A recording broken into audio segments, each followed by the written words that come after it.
Hi, it's Jonathan. What I want to do today is expand upon some concepts that I've put out there for people so that there's a little bit better of an understanding behind what I'm trying to relate to you. Number one question, why am I drawing upon the teachings of Christ? If I never met the guy and I don't know if he existed, right? Why would I do that? I never did meet him. I don't know, what really happened as far as a detailed, written down history. So why do I pull from it? Why am I talking about him? Based upon what I am learning individually. You see, I was protected from religion in the Bible. Never read it. Maybe read the first page of the Old Testament and it disgusted me so much that I put the whole thing down. I've heard catchphrases put out there, throughout the media and whatever Christ was supposedly teaching and all that.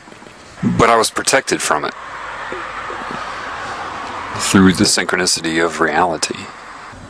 Based upon what I am taught in the woods and just in life in general, the more that I'm taught, the more that I'm learning, the more I understand what Christ was saying.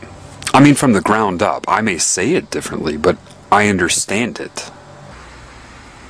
And I'm not saying that I have a belief system that I understand it, because I know there are a lot of people that are like, yeah, I understand it too. That's not what I mean. I truly understand it.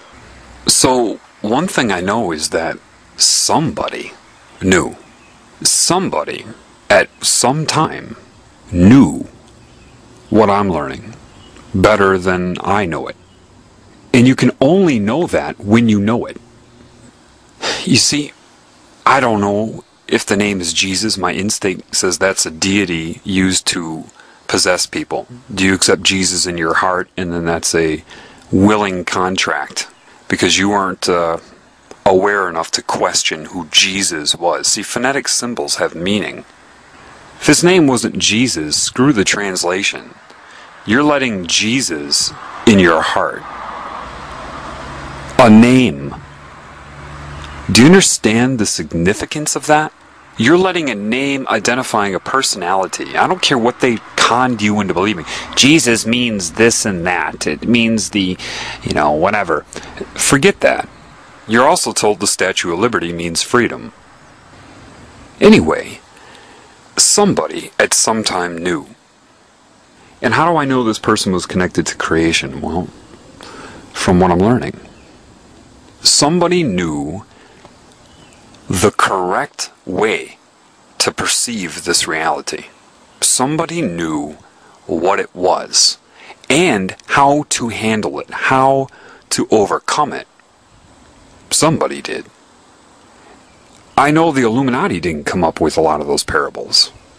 They couldn't have, because if they could, meaning they had the understanding, the knowledge that builds the foundation reaching the conclusion in these parables, if they knew that, they wouldn't be doing what they're doing right now.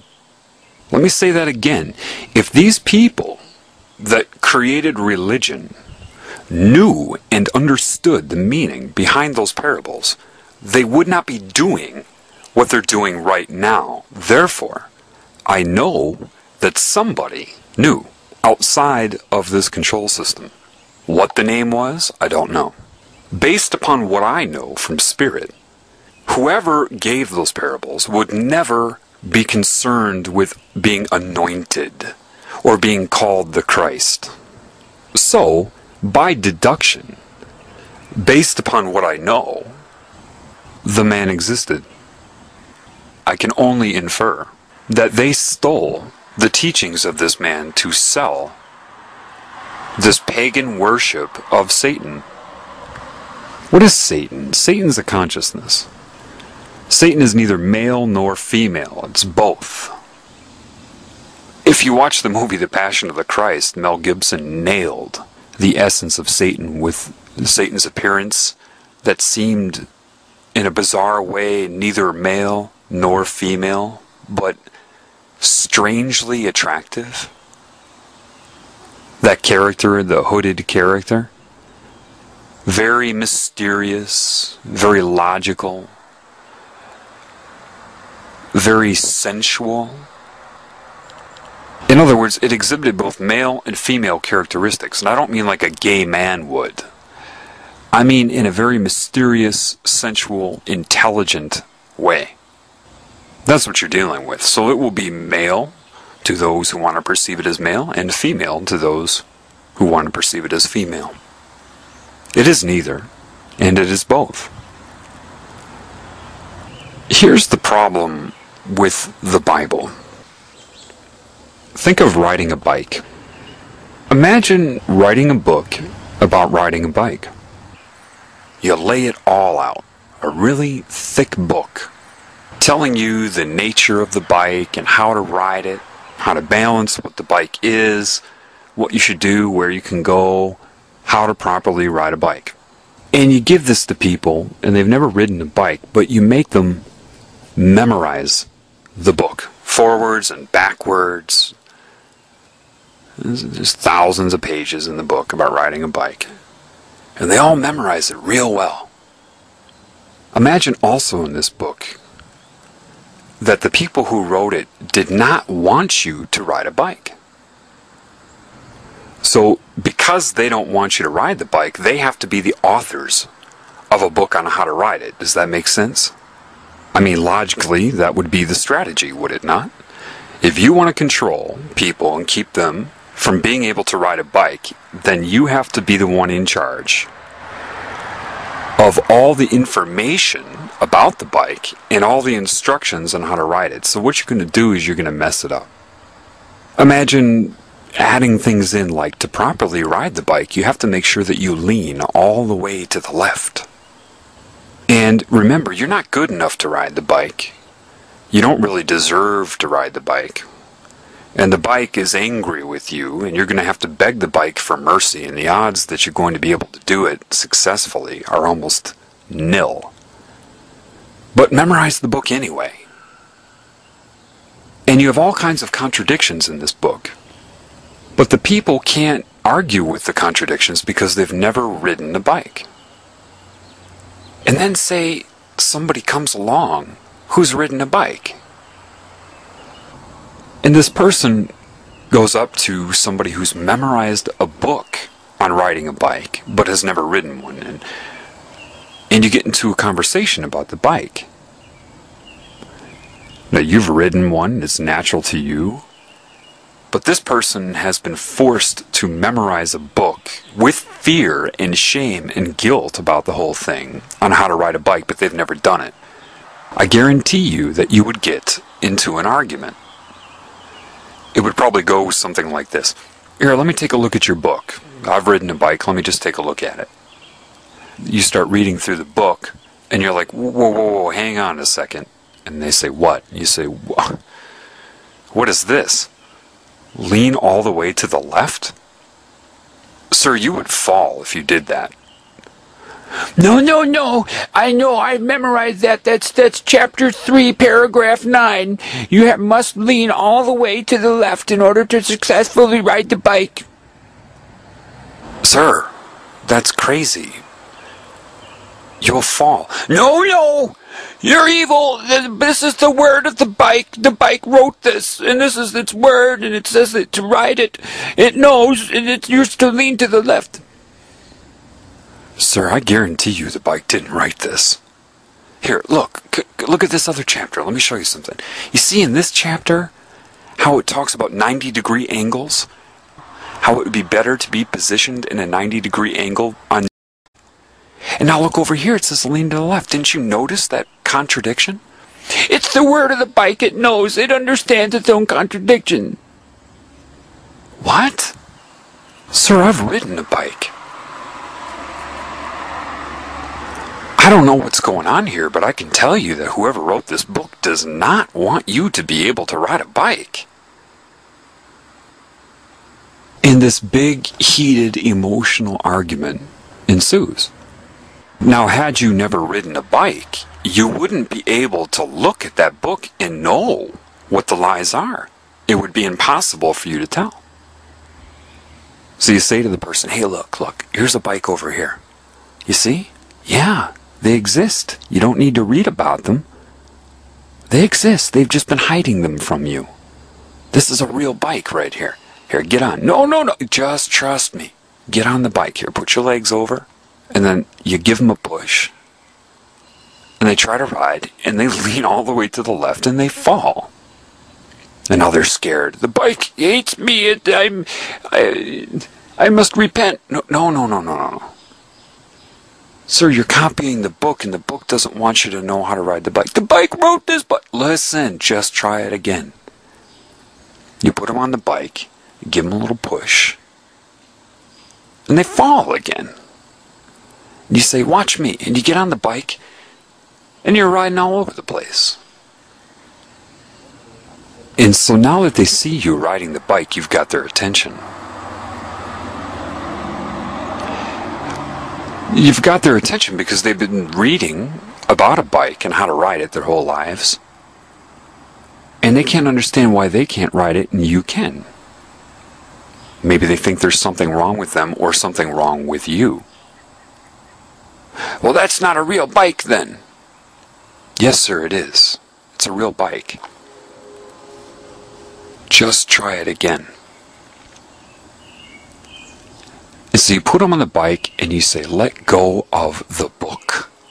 Trust yourself. Listen, you won't believe this, but you were designed to ride that bike. That's your very design, and the book is keeping you from knowing that you naturally know how to ride it. Forget the rigidity of this book. Trust your instinct and try it again. So you put them on this bike. And they make it 20 feet before they fall. Oh my God, I did it! That was fun! Yeah, that's your design. Do you know that as a bike rider, that's what you enjoy the most? Did you feel controlled when you were riding that bike, or did you feel more free than you've ever felt in your life? And now, of course, the authors of the book and the people that promote the book get pretty angry when they find out about this. You're blowing their whole scam out of the water. That's no good to them, right? Because you see evidence of the bike around, but you've never ridden one, they need to create that book to include the evidence, but tear you away from it at the same time. Well, this is a metaphor, of course, and I can tell you something about Christ. He was a bike rider, and he rode the bike. And he was trying to get all of you to ride the bike. Instead, they're trying to get you to ride him.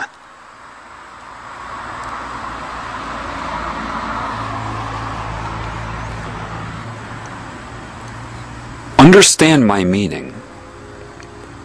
He was a bike rider, trying to get everybody else who were naturally bike riders to ride the bike. And now they're trying to get you to ride him. Let me ask you something. Did Christ feel like he needed to wear a specific outfit in order to be credible? Oh, that's right. No, he didn't.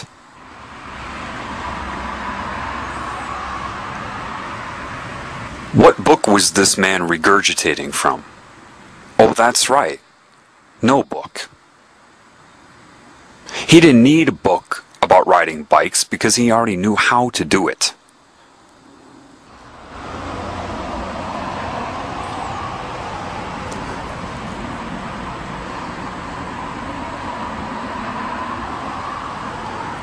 They're giving it a name and a procedure and a ritual called Christianity. What name did he give it? Oh, that's right. No name. You see, in the Bible they even tell you, watch out for people who give long, extended sermons for praise and their outer persona. It's right in there. But with mind control, which is what religion is, people cannot allow themselves to see the direct contradictions. I mean, the Old Testament is absolute crap. It's pure mind control. I mean, come on, man.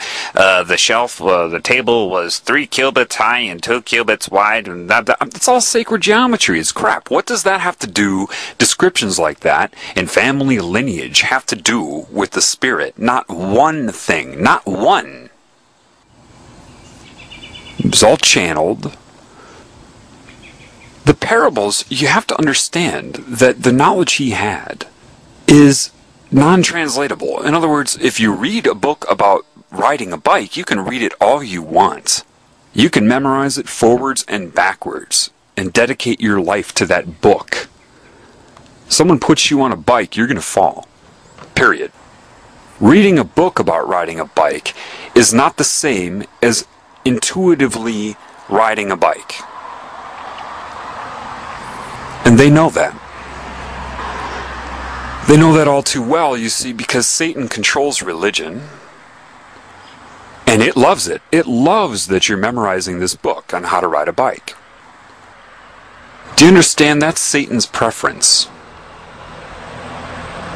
It prefers that because at the right moment, for everybody who's memorized that book about riding bikes, Satan will put you on that bike and you're going to fall in the crucial time because you've depended upon a fraudulent book about bike riding, when the irony is you're naturally a bike rider.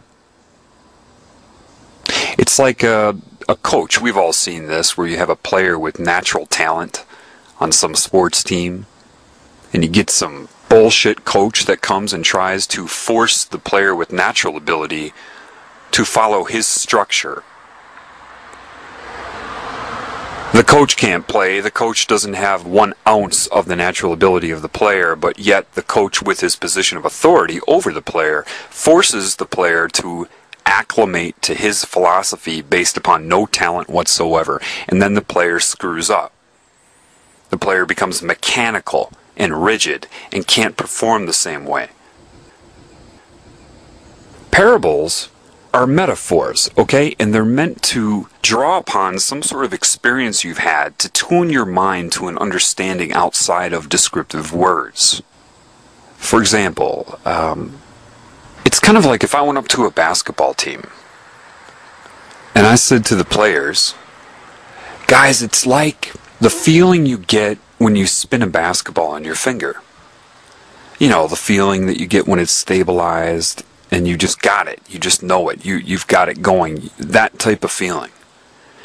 And the ones who can spin a basketball on their finger say, yeah, I get that. Makes sense why I've drawn upon a feeling that you cannot translate into words. I cannot describe it with words. I can attempt to do so, but it's not the same thing as accomplishing spinning a ball on your finger. It's one thing to talk about it, it's another thing to do it. They say, yeah, I get that. Of course they get it because they've done it, therefore the parable has meaning. If they haven't done it, it will have no meaning. They'll hear and understand the same words I used and guess, but they can only guess because they've not done it. So they write that down. Well, that makes sense when I'm trying to explain whatever. Then imagine 2,000 included in this book is that metaphor. It's like spinning a basketball on your finger. But now there's no more game of basketball. There's no basketball in sight. No one would be motivated to do that and don't have a basketball to do it with. And all the people have memorized it, though, and they're actually using this metaphor to recruit others into a similar belief system, when none of them have spinned a basketball on their finger. Therefore, the real meaning behind that is gone.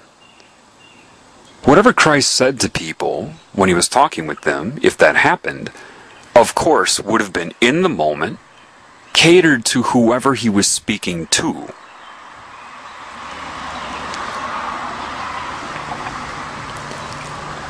In addition, he was able to shape what he said. Remember, the people, if they did write it down, and I don't know how he could talk that fast and have them write it down, but nevertheless, they would take Cliff's notes, you know what I mean? They would have their experience and write it down based upon what he said. But what he said was describing what they were feeling with him. The understanding they got when he was speaking it, in that moment, in that time. So he went on using parable after parable, metaphor after metaphor, because you can only bring people to the truth with metaphor. You can't tell them the truth with metaphor like I just explained. So he'll try it again. It's like this and this. It's like this and this and this.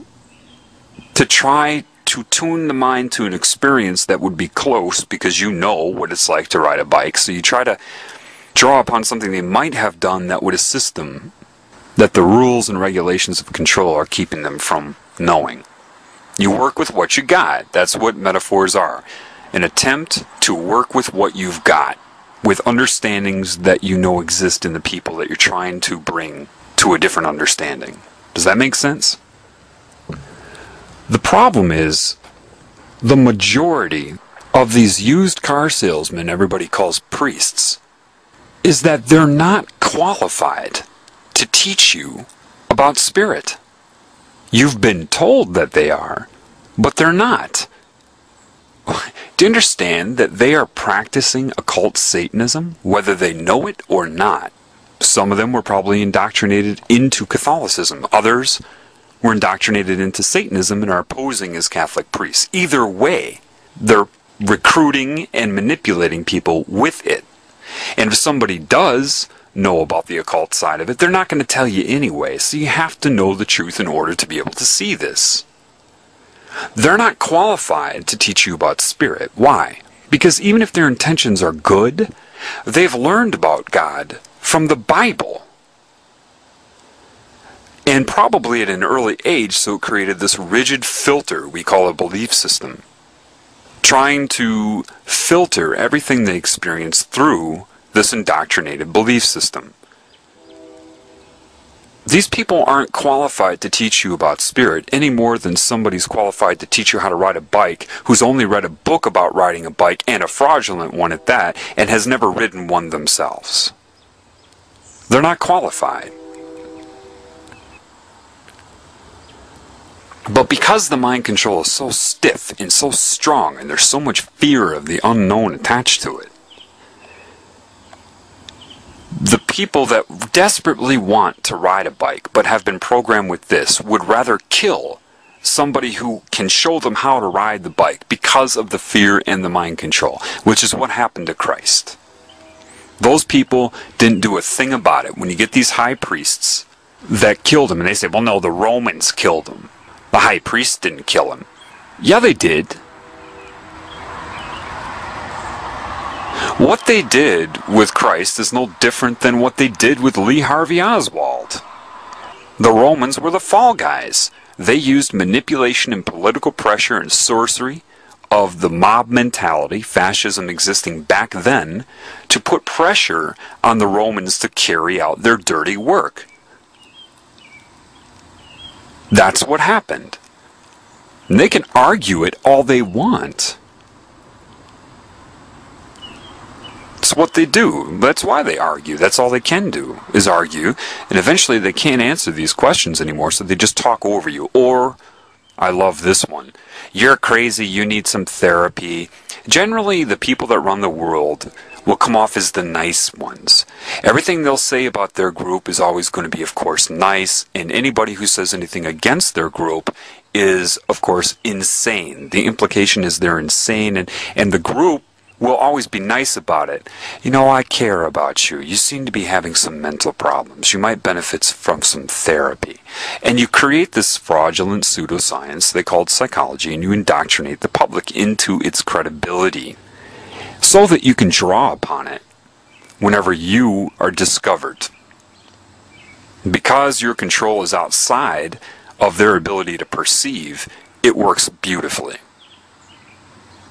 You witness this all the time, whether you know it or not. I get a kick out of people thinking the Antichrist is going to be some sort of person with a title. No, it's this collective consciousness I've been telling you about. Anybody who is against the teachings of Christ. What's another way of saying against Christ?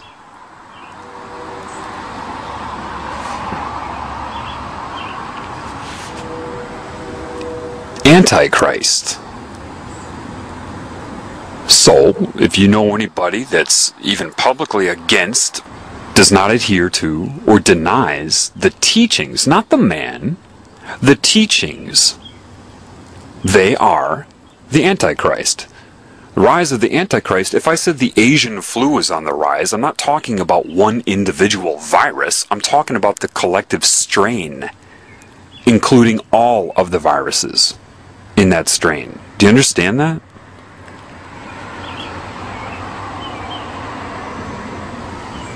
The rise of man doesn't mean the rise of one man.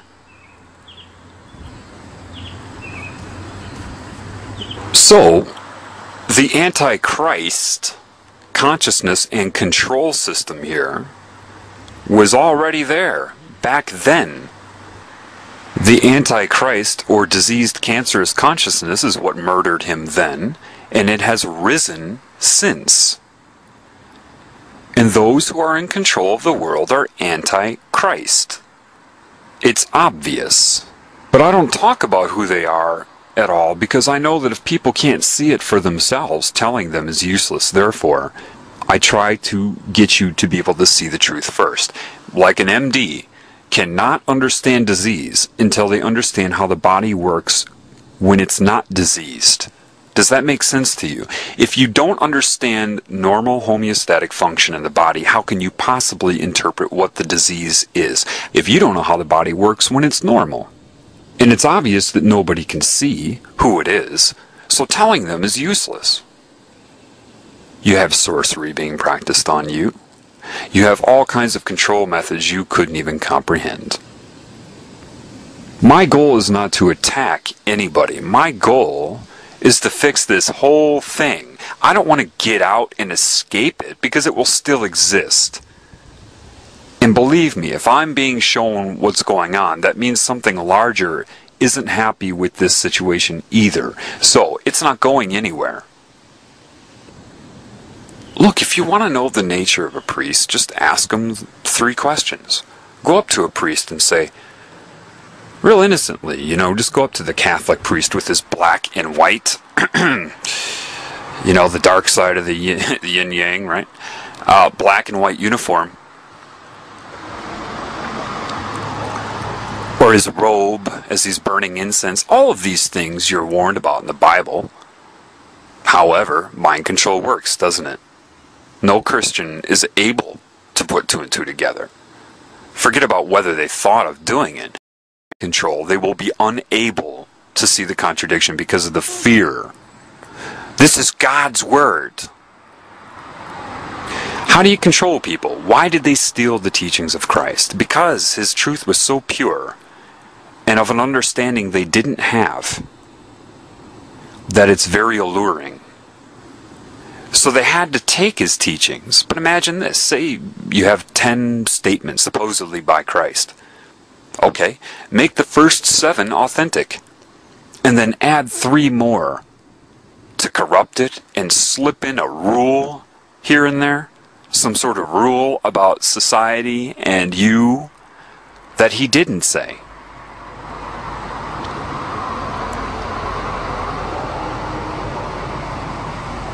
That's how you do it.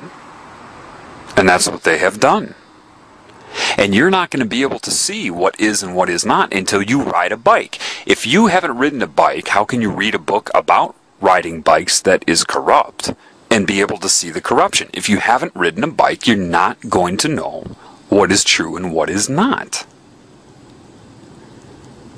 He was a bike rider trying to get you to ride bikes, and they're trying to get you to ride him because they know if you try to ride him, you'll never ride the bike, and they got you.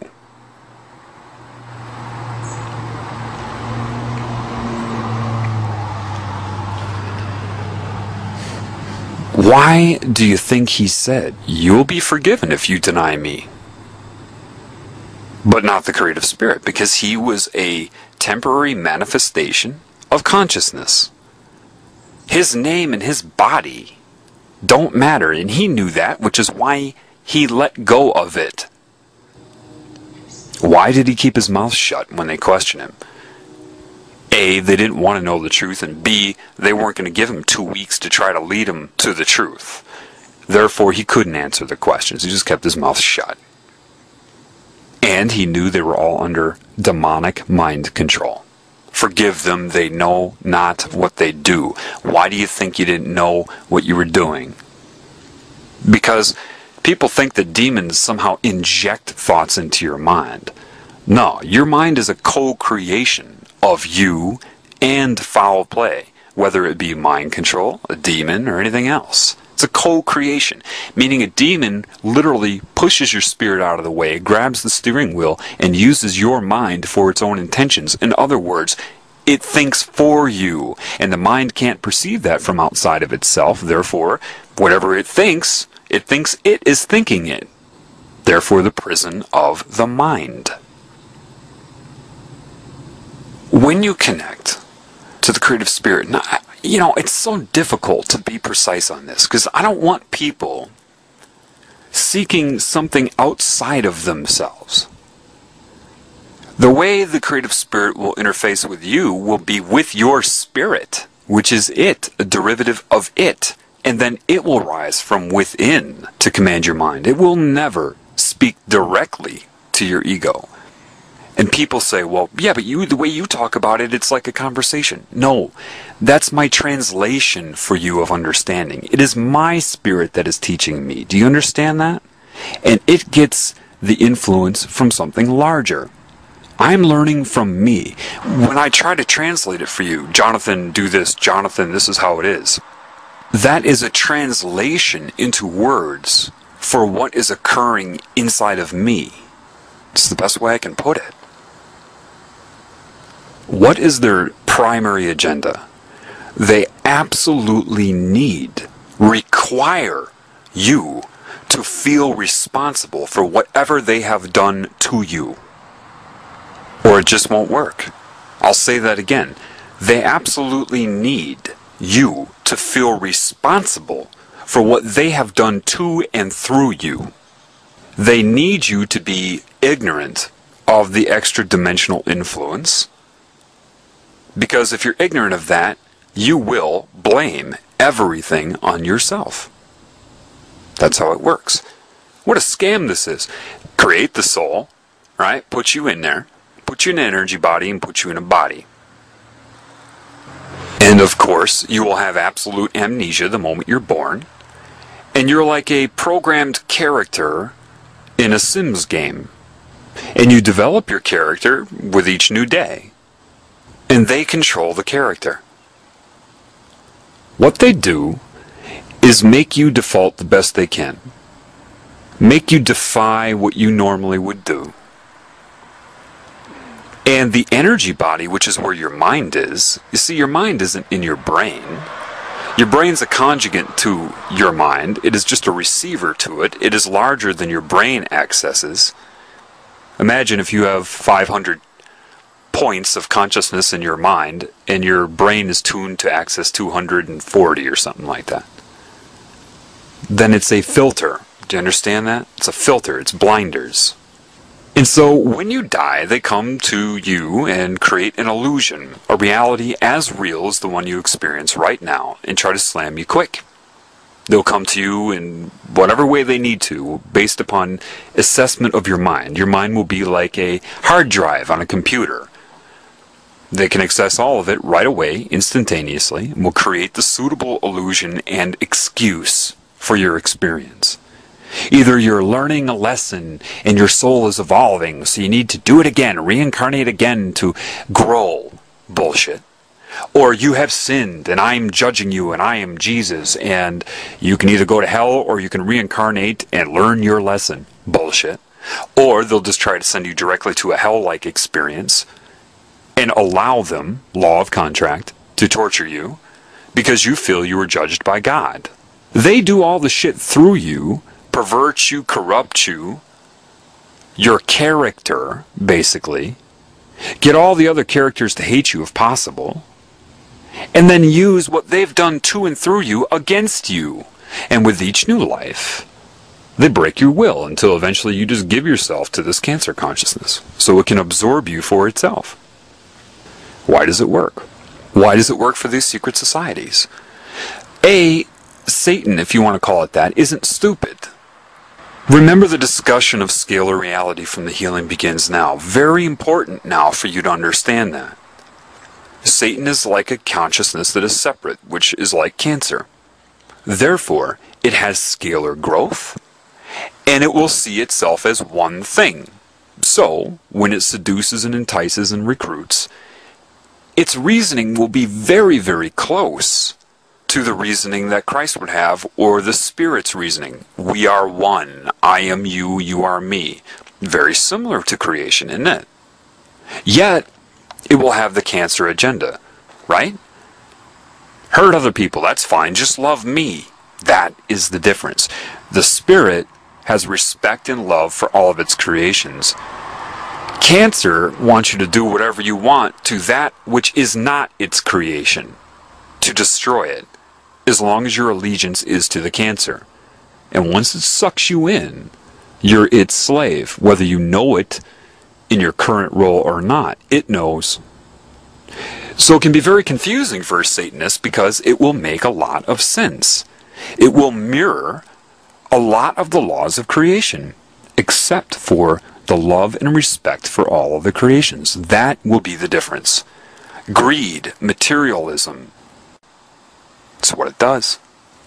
There are two oneness campaigns going on simultaneously. One of them is the recruiting by the cancer. We are one. Do you understand that? We're one consciousness. Well, it's not wrong in its current state. That's absolutely true. It certainly does see itself as that way, and that is the phenomenon of the all-seeing eye, or the hive mind. Satan can speak through anybody at any time that it's connected to. So can the Spirit, which is the conflict. It's not its fault. It can't be in one thing. It has to be the result of free will. For I'm unique to Satan in that I respect it, but I see it as something that has a problem. I understand that it's more intelligent than I am with its collective consciousness that it's using, like a bunch of computers that are all linked together for super processing. Satan's intellectual strength grows with each new soul that it absorbs. Hence a Marilyn Manson lyric, the more you fear us, the stronger we get. You know, it's a growth. Do you understand that? It's growing like a cancer. So I understand that it's over my head, and it understands that I understand that. A demon understands that I understand that. Mind control agents understand that I understand that. It tried to entice me, sure. But I turned it down, but the difference between me to it is that I didn't turn it down out of righteousness. Because righteousness is mechanical. It's a program. For example, I give this example, I think, in one of my recordings of where I was walking in the woods with a styrofoam cup of coffee, right? And I finished the coffee, and instead of taking it to a garbage can, I had this intuition to just put it down right on the trail. Now, 99.9% of humans with their mechanical mind would look at that. If they saw me do that, they would have their opinion based upon mechanical storage of what they believe to be the correct rules. Oh, he's littering. Or, oh, look at him, he didn't give a shit. Whatever their opinion is, but they won't understand what I was doing. Being connected to the Spirit and life, I had an understanding in that moment that by putting that coffee cup down, somebody's going to come by and they're going to pick it up. And when they do so, they're going to feel like they're contributing, and it's going to raise the Spirit in them. Therefore, their vitality. Well, it turns out I met the person who picked up that cup a couple days later by bringing this up synchronously, and she was a Rosicrucian that I've sat in the woods and talked to for long periods of time, because she's very rigid in her programming as well.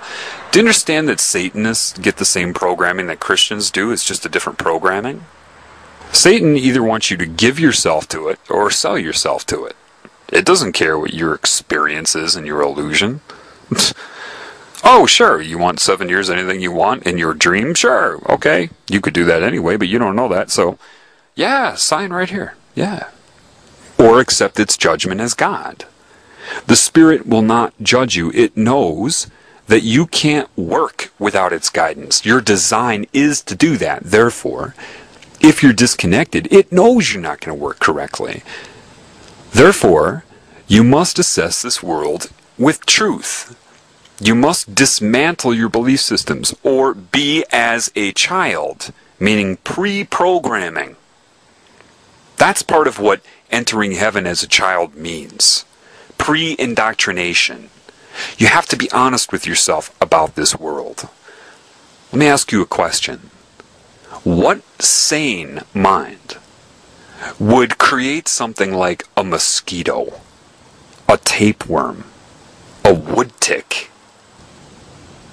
There's no reason for that. It doesn't make any sense. Why did it happen? This is a world of both true creation, manifestation out of love, and miscreation, both created by a mind.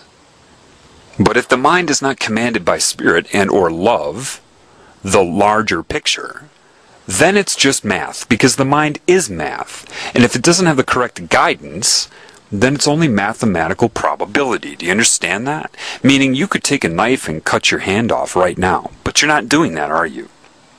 But mathematically, it's probable. Those that are not commanded by spirit or have been taken over by cancer see the world as math.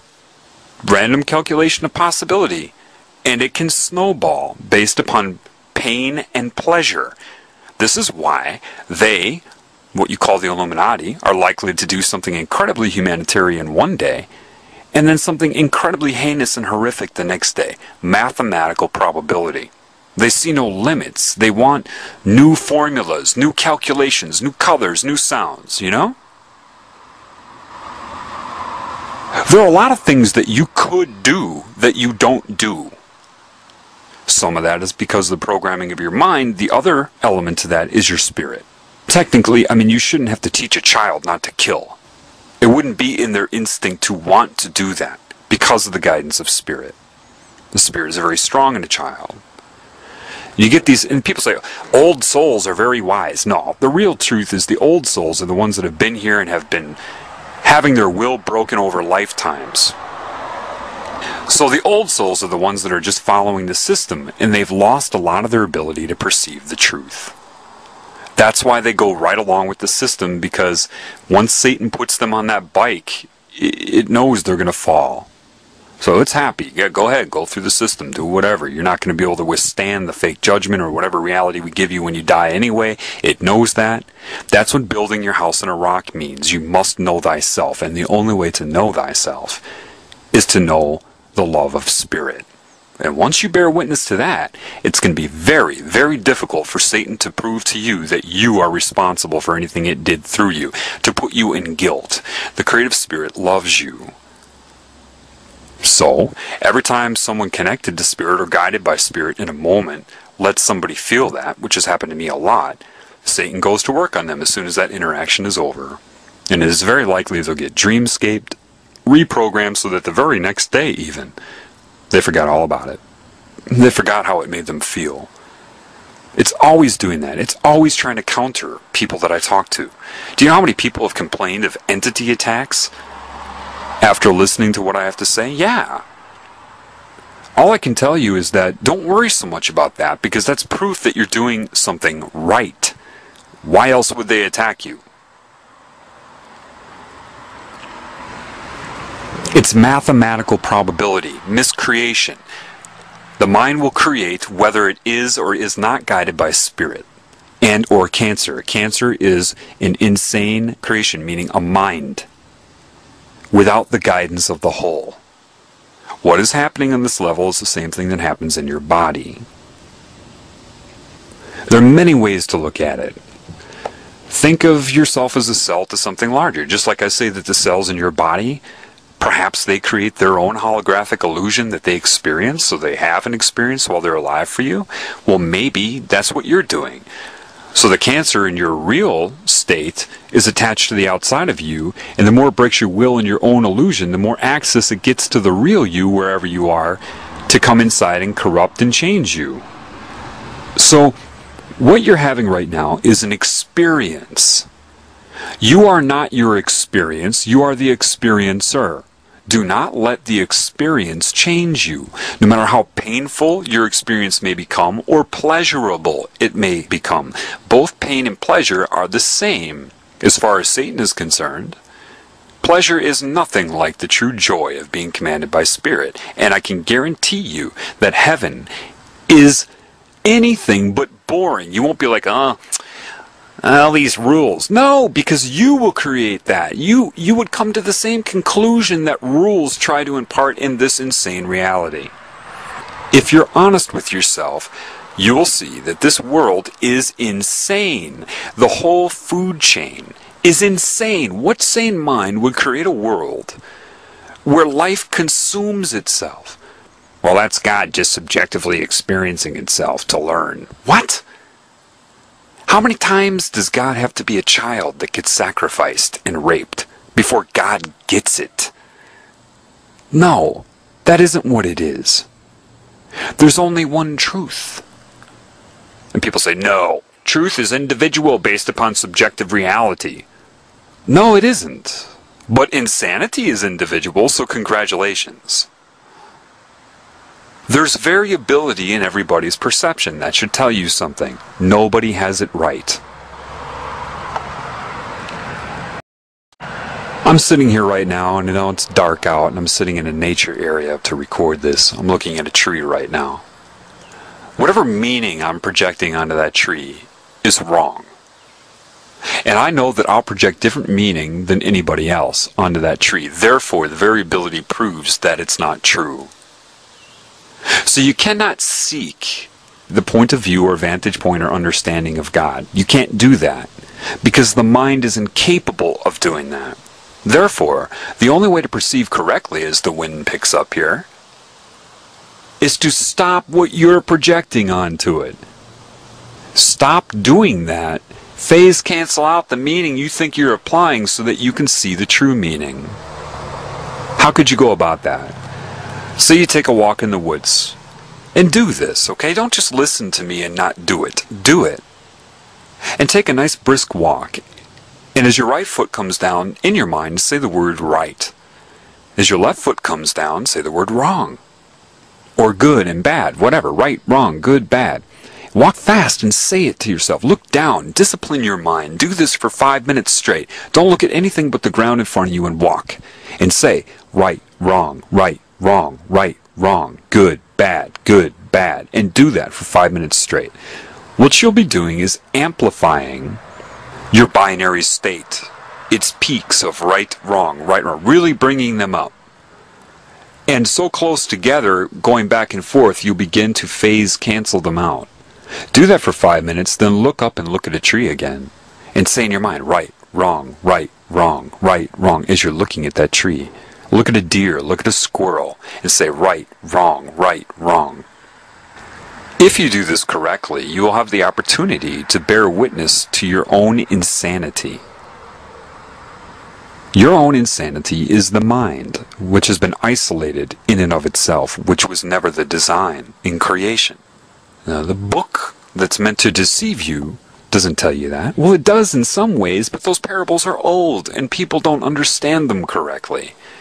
The only way you can understand the parables given by whoever that man was is to learn them via your spirit in congruence with the Spirit. Gain the knowledge so that you can look at the book and see what is true. Meaning, put the book down. It's not going anywhere. Put it down. And don't do it ritualistically through words. I'm going to pray for so-and-so and the Lord be thy name, blah, blah. That's all ritualistic and wrong. And if you pray like that, you're doing it from the mind and not the heart, and Satan knows that, which is why it wants you to use ritualistic prayer with words. And Christ knew that Satan would do that, which is why he would say, don't mindlessly mouth words. Oh, you must be special to know this. No. Anybody can know this. You just have to drop your fear and ask for it. Intend for it. And you have to let go of whatever you think you believe in order to know the truth. If you're not willing to do that, then you can't know Spirit. Because this is an insane world of miscreation and creation. It makes no sense. So if you take the walk and do that, it's not that you can seek the meaning, and the meaning you project is wrong as well. Therefore, you have to stop the meaning you're projecting so that the real meaning can be revealed to you. And there is only one meaning when you see that: love. Equal appreciation, love, and adoration for everything. And that's what Satan doesn't want you to know. That's what demons don't want you to know. They want you concerned about the future. They want you to sit there and brainstorm and not be in the now. And they're strategizing against this because they know this knowledge is going to get out. That's why you would see the movie Love Guru with Mike Myers, right? Comedy is the #1 vector for mind control because it puts you in a pleasurable state and you're focused on the joke, and therefore they can slip in so many messages and you'll associate their messages with pleasure. They make fun of the idea of being here and now with comedy. Every truth that is true in that movie, they make fun of it as if it's corny and stupid, and that's the whole intent of that movie. You see it as comedy, expression of a comedian to get some laughs, because you don't know how over your head these movie producers are and what is controlling them.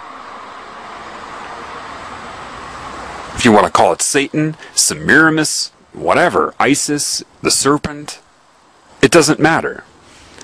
And it recruits them and tells them how much it loves them. Do you understand that evil is going to come in the name of love? You think it's stupid? It's going to come in the name of hate? No.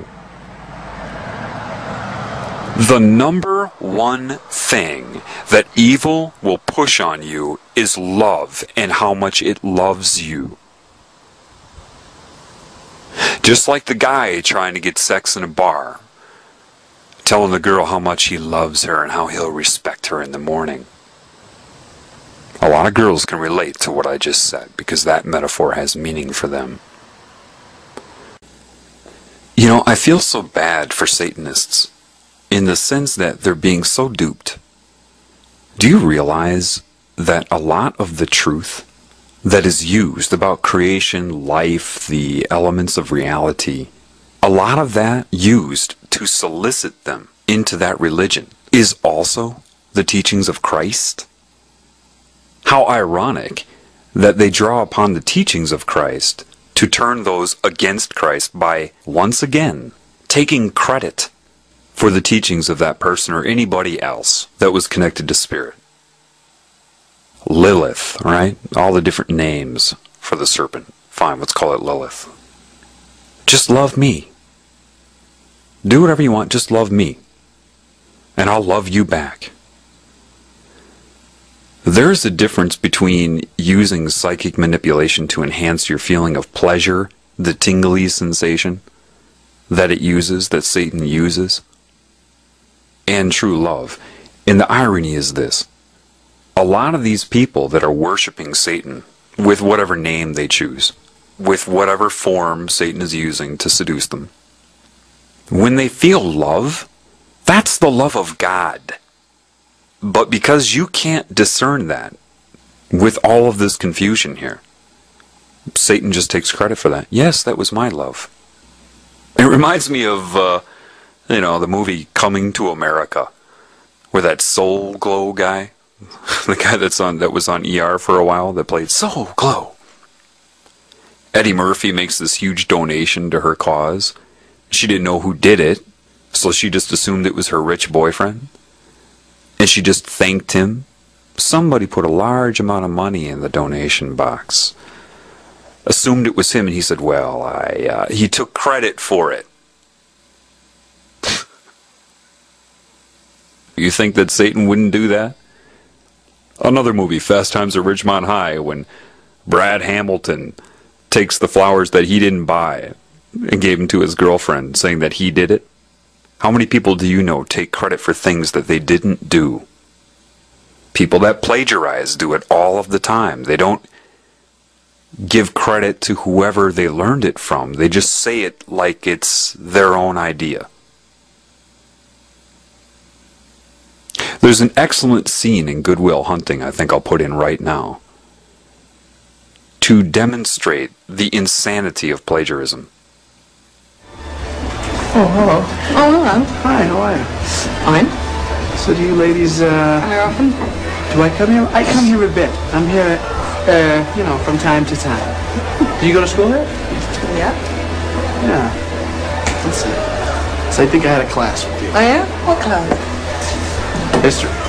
Maybe. Yes, I think that's what it was. You don't necessarily might not remember me. You know, I like it here. It doesn't mean because I go here I'm a genius. I am very smart. Hey, how's it going? How are you? Good, how you doing? You want? I don't. History. Yeah. Just history? It must have been a survey course then, huh? Yeah, it was. It was surveys. Right. You should check it out. It's a good course. It's going to be a good class. How'd you like that course? You know, frankly, I found the class, you know, rather elementary. Elementary. You know, I don't doubt that it was. Yeah. I remember that class. It was just between recess and lunch. Clark, why don't you go away? Why don't you relax? Why just go away? I'm just having fun with my new friend, that's all. But you gonna have a problem? No, I don't understand. there's no problem here. I was just hoping you might give me some insight into the evolution of the market economy in the southern colonies.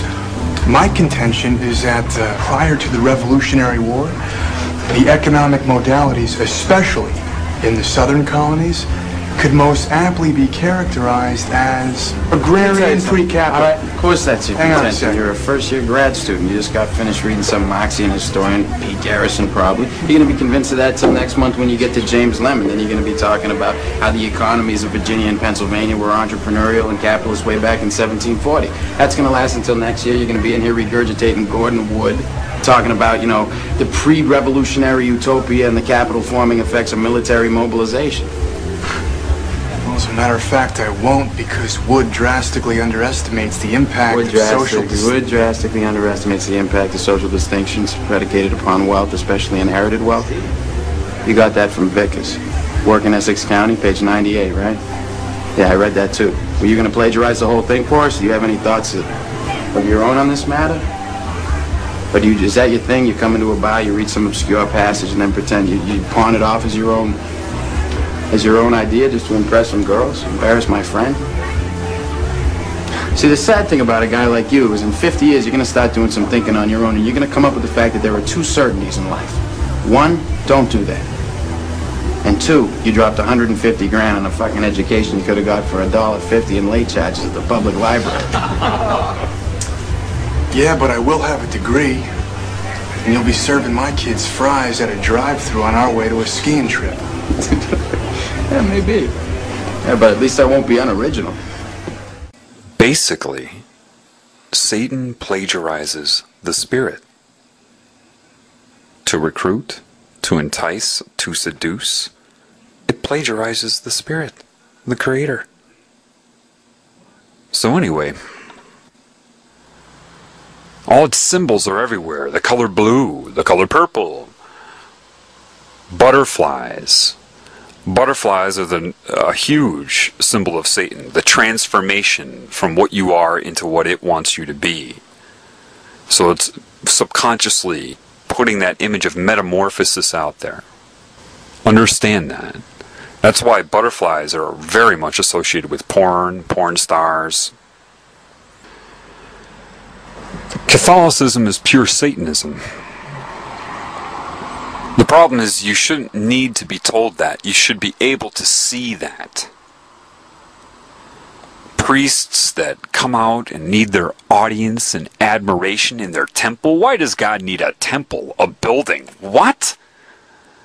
It means nothing. But they get off on that because everybody gives the priest their love. I gotta be nice to a priest so I get into heaven. They don't give anything back. They just absorb the love, which is what a lot of spiritual, quote, gurus do. They absorb your energy through admiration. That's what they're doing.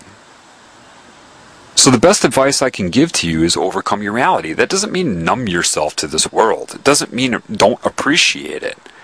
To be you, you're going to have to be able to appreciate everything. If you see something that doesn't make sense, rather than getting angry at it, look at it the way A doctor would look at a patient, see it for what it is, an accident, a problem, understand it. The idea that animals need to consume each other and other life here is ridiculous. That's why people that try to do everything right here cannot. But they're conned into thinking this is normal here. You're told right off the bat you're on Earth. How do you know? Why? Because other humans tell you that? They've told you that's where you are, that this is life, the food chain is normal, biology says so. How do you know that? You're trusting everything you've been told. If your instinct, which is valid, tells you that doesn't make sense, you're right. Satan controls all of academia, all of the media, all of the money, everything you're told. And a total defense against that is getting you to hate Satan. Satan loves that. Why would Satan love that? Because you're giving it energy. And hate is not of your true nature. Therefore, if it gets you doing that, then you give it energy. An example of someone doing that would be Andy Kaufman, that comedian. A lot of people, they say they're just trying to get attention. Negative or positive is the same.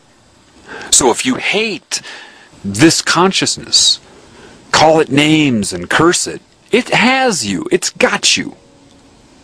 Know thyself and be thyself. Do not be where you are. Be what you are, regardless of where you are. And the only way you'll know what you are is reconnecting to what you are. Which means you're going to have to dismantle the ego somewhat. Not the mind, just the ego. Meaning, what's the proof that a mind is useful here?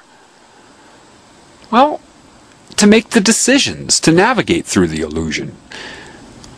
The fears of the mind, but spirit overrides that. If you go into your backyard and walk up to a little bird's nest and say that bird has little babies in it, you being 80 times the size of the bird, try it. Try it. Walk up to the bird's nest. That little bird, 1/80th of your size, will stand up to you. Home of the brave, it'll stand up to you. And more times than not, the human will run, cover their head, and be freaked out. Look how freaked out people get by a little bee. Because, see, to protect the babies, it has a natural understanding of the intrinsic value of their lives and its life.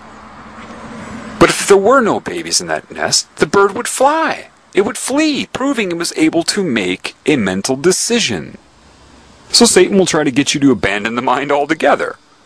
Why? Because there is truth in the fraudulent nature of your ego. So it knows that truth will come out, so it has to amplify that and exaggerate it beyond usefulness. Get rid of the whole mind.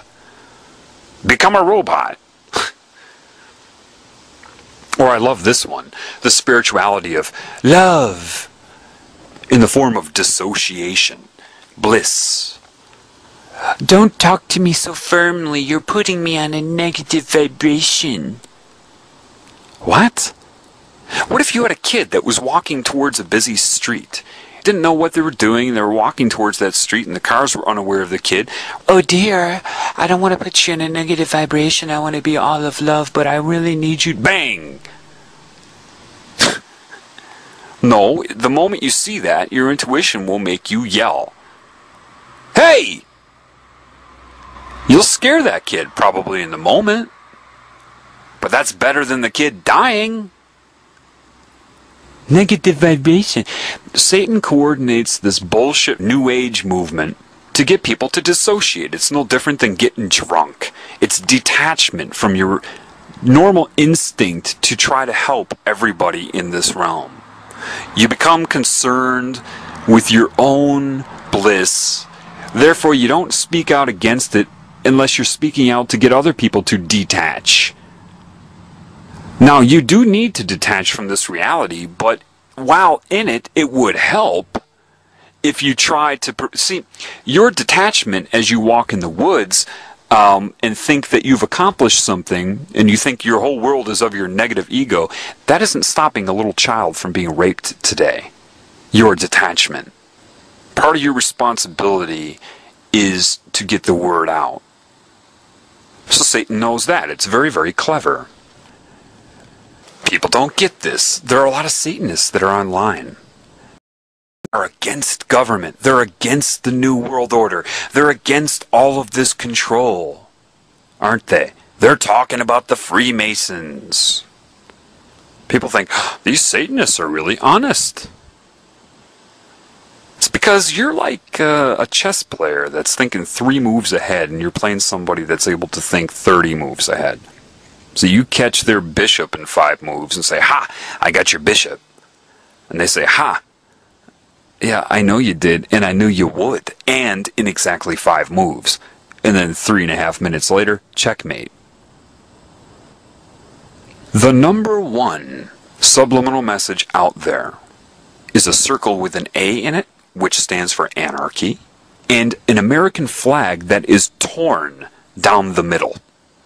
Transparent American flags that are ripped in the longitudinal fashion. Why? And you know where they're most prevalent? You're going to love this. Pornography.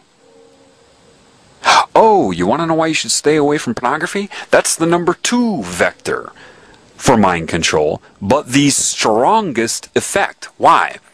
If they're loading up your mind, forget about the positive commands to make you love the deviance in porn, but the propaganda commands of anarchy, and you masturbate to that?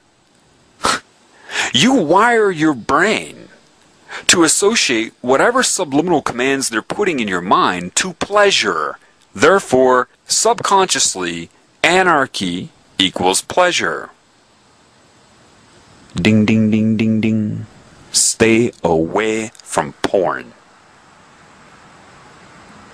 Don't you understand what porn does? Satan loves that too, because it gives you an illusion of sexual interaction. There is no sexual interaction.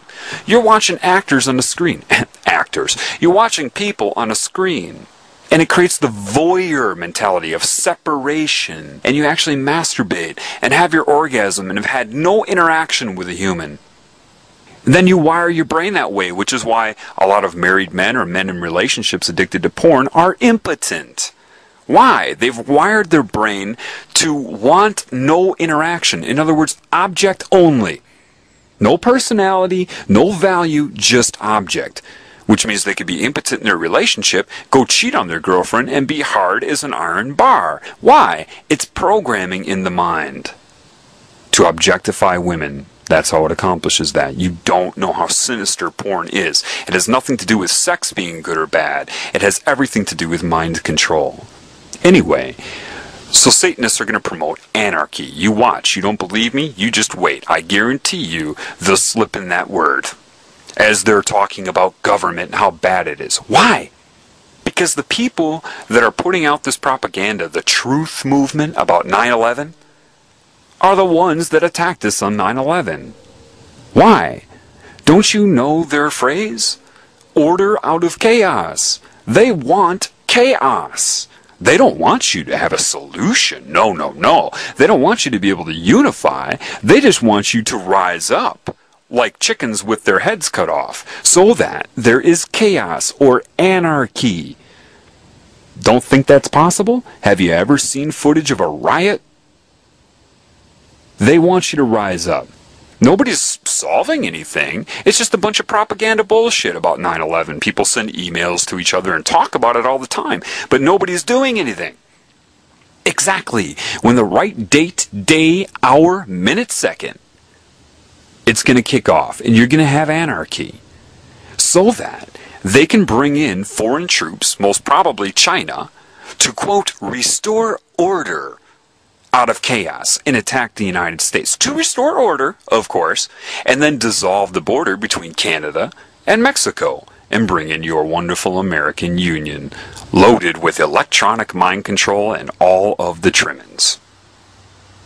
Hopefully that'll clear up for you why Satanists would appear to be on your side fighting for the freedom of your rights. They're puppets of Satan. Remember, in the name of love, in the name of what's right, that's what they're going to do. Therefore, listening to somebody like me telling you the facts will not help you, because if you can't see that for yourself, then telling you will do nothing. It will do nothing for you other than load up that left hemisphere of your brain and accomplish nothing. I'm telling you, connect to your spirit. Inside, dismantle the ego and intend for that. The love. And then you will see. I didn't read what I'm telling you anywhere.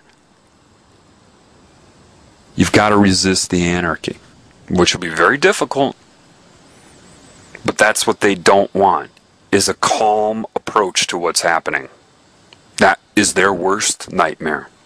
They need chaos for order.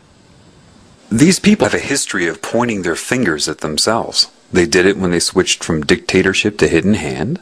They're doing it now. They're exposing what's happened on 9/11 through these fake underground truth movements. You know, I got cut off on a radio show that was supposedly people fighting for the truth in this country. The very moment I started talking about mind control, the music came on, and I have it on tape.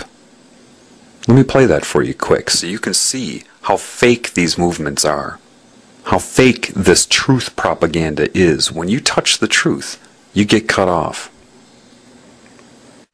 His program. This one is also very interesting, but I see that you're covering more legislation and law. Is that right? Yeah, we're covering how to kick public officials' behinds. What we do is we file criminal charges against public officials who violate law. We're trying to reclaim our court system because everything that they do is unconstitutional, in violation of due process, and illegal. Our courts are completely out of control, and defense attorneys and other attorneys will not keep judges in line because judges will ruin their careers. So it's up to us, the citizens, to know the law and to take to task judges and prosecutors and individuals in the court system. That's what we do. We're out to reclaim our courts. What we do is the takedown strategy. I could give you a very interesting point of view on that if you're willing. Yes. The only thing is, though, are you open to anything that isn't foul language that you would deem logical? Yes. Or sincere in its nature, no matter where it takes you in as far as information? We're open to hear it. We may not agree, but we're sure open to hear it. Okay. Well, this is pretty interesting. And also, yes, we're open to hear it, but I do want to mention that we have a really full board of callers. We have like 8 callers waiting on the line because we had the call lines closed the first 2 hours. So please, for the sake of everyone who's been holding and waiting to call in for 2 hours, can we make it a little bit brief? Just be considerate of the other callers waiting, please. Sure. This is going to be weird going fast, but 6 months ago, I sat down with an ex-FBI agent, and he explained the whole thing to me. Would you like me to go further? Yes. Yes. Okay.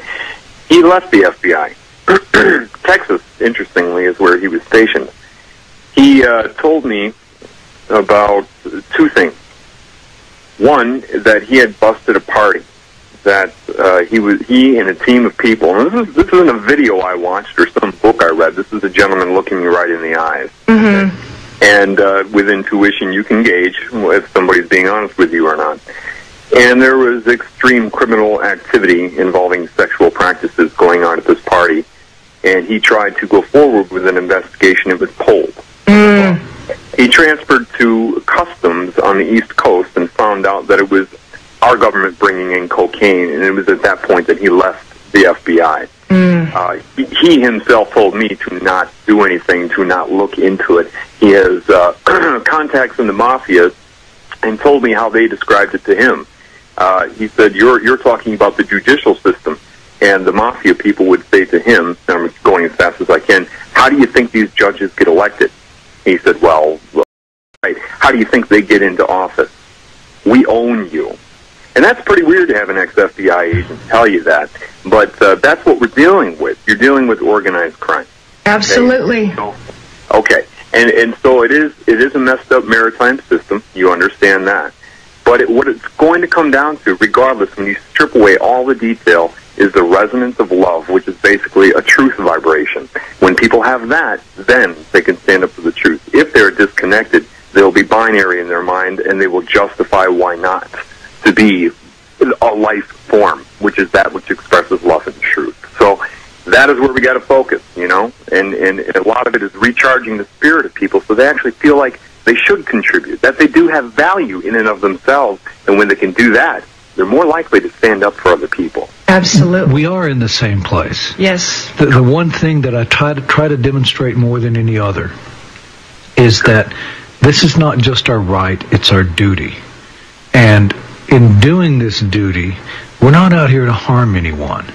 Oh yeah, I file a lot of criminal complaints against public officials, but that's merely a means to a proper end. I have no animosity toward these guys. For the most part, I consider the police to be people who want to be good guys. They're stuck in a garbage system they can't fix. And when we implement these strategies, we don't do this out of feelings of anger or vengeance or vindication. We do it out of justice and duty. And more than that. And trying to make things fair for people. I'm going to file about 100 criminal complaints because of one arrest. I'm going to file against public officials who have no idea what they did wrong.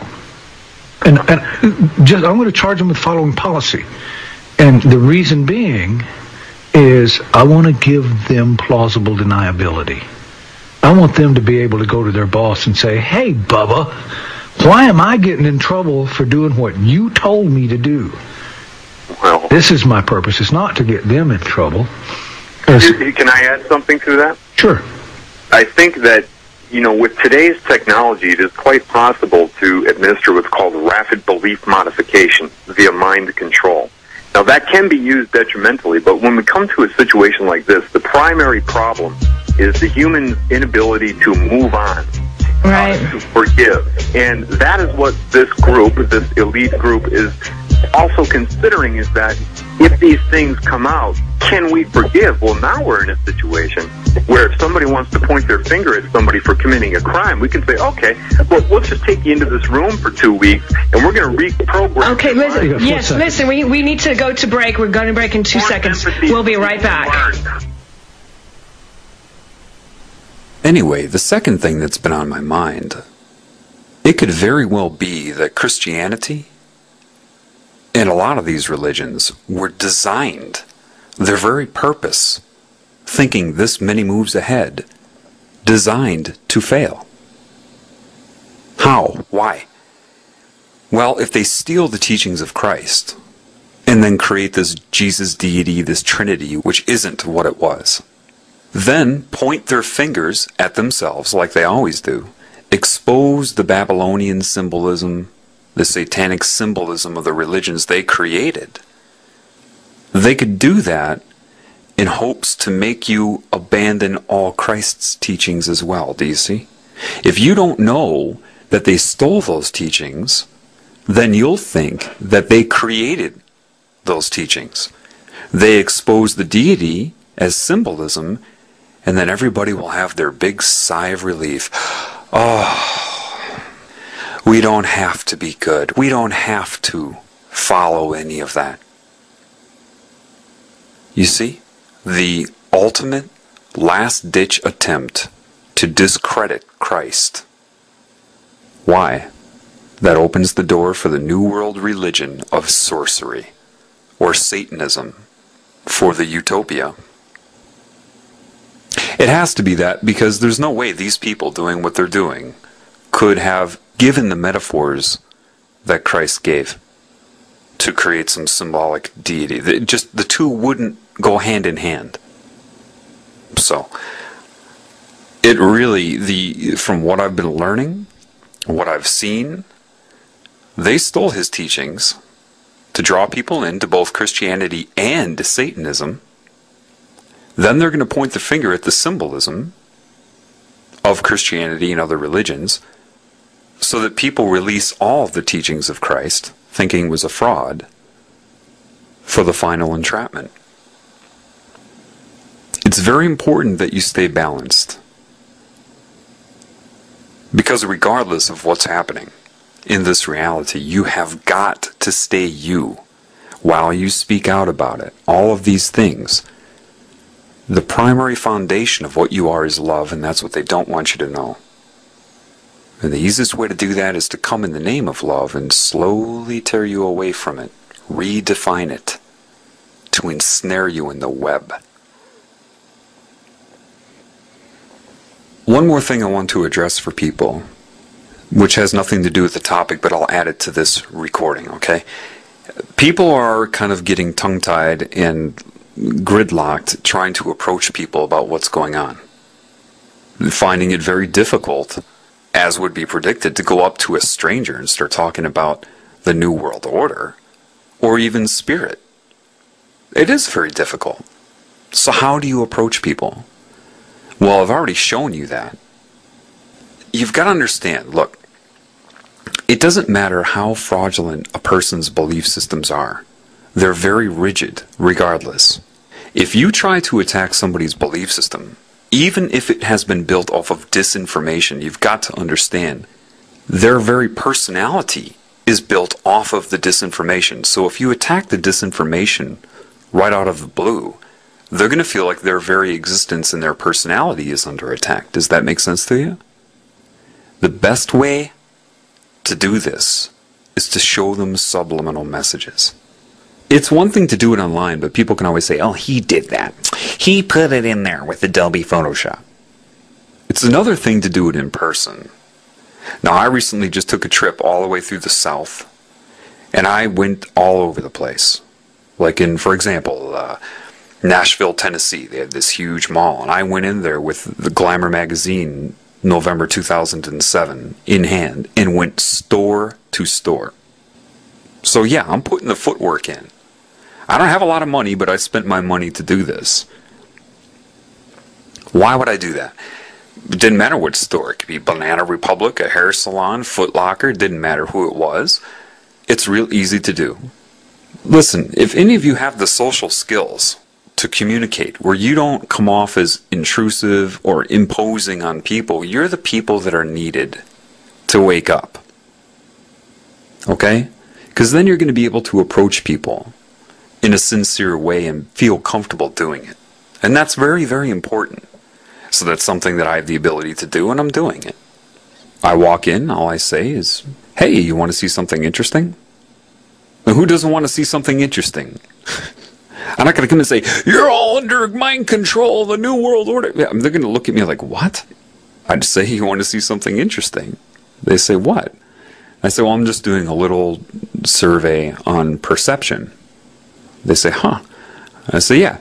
And then I just give them a very simplistic understanding. I say, imagine, what I'm looking at is how people's minds are shaped, and I want to test you and see how perceptive you are. What are you able to catch? So now people are competitive. They're interested. Then I go through the conscious mind and subconscious mind thing. I say, recall. I say, you know what the subconscious mind is, right? And usually they'll say, yeah, whether they do or not. Say, remember that the subconscious mind is that which the conscious mind will access for the meaning it's going to project onto its reality.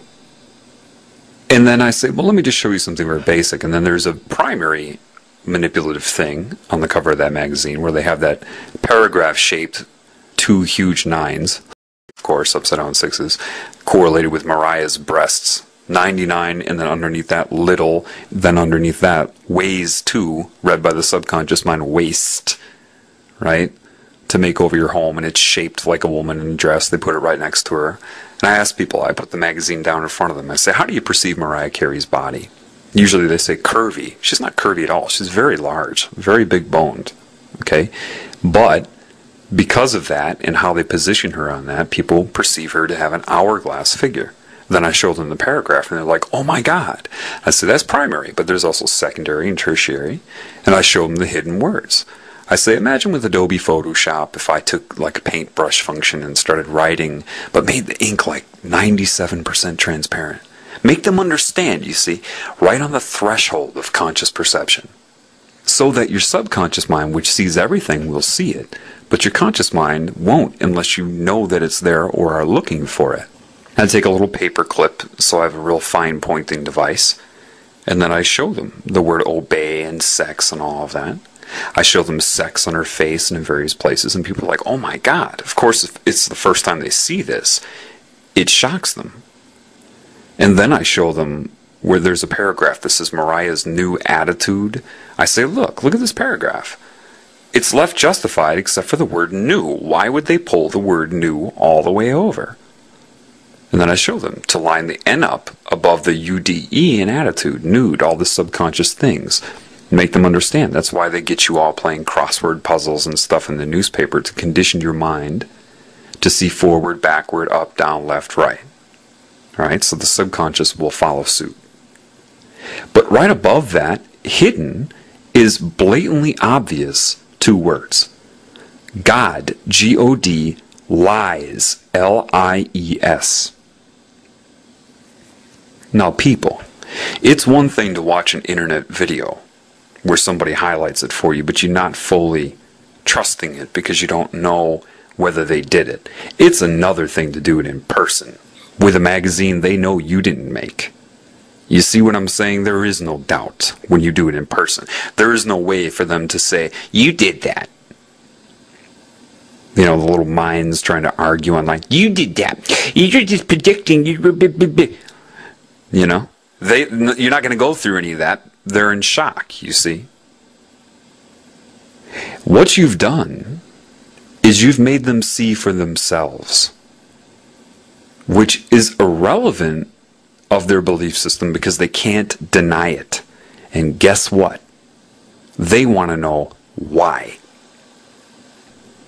They're going to want to know why. Sex is all over the page. Seek sex. Satan is good. God lies. They're going to want to know. And because they can see it, that energy has risen. That's when you've got to clearly point them in the right direction.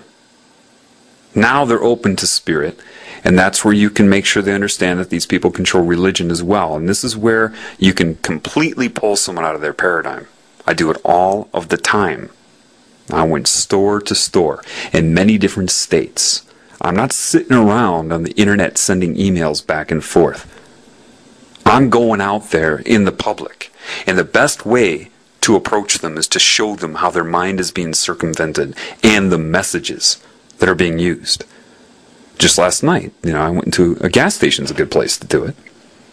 I showed a girl 2 days ago, and the next day I came in, she said, well, what can you see on this new magazine? There was a new Glamour magazine. I said, oh, okay. Well, I grabbed it and looked, and within 20 seconds, 666 is right on her nose, but spelled out. S-I-X. I mean, blatantly on the July issue of Glamour magazine, right in the bridge of her nose, is clearly S-I with a dot over it, X, and then 6 is underneath it, and underneath that. And she's like, oh my God, because you know what I'm saying? I can grab any magazine and do it. That's very important. And then everybody that came into the gas station, I said, excuse me, both males and females of all different personality types, every single one of them saw it. Some people came in and I showed them that, and then I made them understand that that's happening. People would be like, wow, thanks for opening my eyes to that. 15 seconds of my time. Why? 100th monkey. 100th monkey. Get it up there into the collective subconscious. Every attempt helps, so that people know what's going on. For example, I went into this restaurant called Noodles and Company. I was sitting there waiting for my food, and they had this big poster with asparagus on it. This big piece of asparagus, right? Phallus. I'm like, oh, I'm sure the word sex is on there, and I looked at it. About 4 or 5 seconds, there it was, transparently written. I went up and made sure it was there. Then I called one of the employees over. I quickly told her about the conscious, subconscious mind. Told her about Adobe Photoshop and Imagine writing something very transparent. I said, there's a word right here, and I pointed to it, but I didn't tell her what it was. I just said the words there. And then she did the typical reaction. Oh my God! Yeah. What's the word? Oh, sex? See, not projection, people. This is why doing it in person is so incredibly important. The online videos are a teaching tool, but you've got to be able to do it in person or you're not going to be effective. Next thing I know, a whole crowd of people around me. And their belief systems kicked in. Oh, those advertisers. I said, advertising? Advertising? This is a public restaurant. See that kid over there? You think that kid can read? Yeah, do you know your subconscious mind sees everything? Advertising. I have a handout for this insurance company. that has this picture of a statue on it. And they just edited into the statue the word flag subconsciously, transparently, and then the ripped American flag. Do you understand what I'm telling you? This is a worldwide effort of the secret societies under the control of this cancerous consciousness that people often refer to as Satan. It's not a joke. So, anyway, you're not going to be able to convince people to break out of their mold unless they have good reason. Seeing how they're being incredibly manipulated, even though the subliminal messages are bare minimum, that's enough. It's enough to spark their interest. Believe me, they're going to want to know why. And you've got to be able to do it in person. That's why you've got to tune your mind. The best way to see subliminal messages clearly is to stop projection, meaning don't project any meaning onto it. Don't look for the word sex. Stop your mind, and then what you see will blow you away. Don't expect a word, just allow yourself to perceive what is there. Most people always keep their eyes moving. Imagine, think about it. When you're looking at a painting, you're not looking at one fixed point where the negative image starts to form. So you're always looking around the image. And you're not allowing for secondary and tertiary segregation of signal, of image.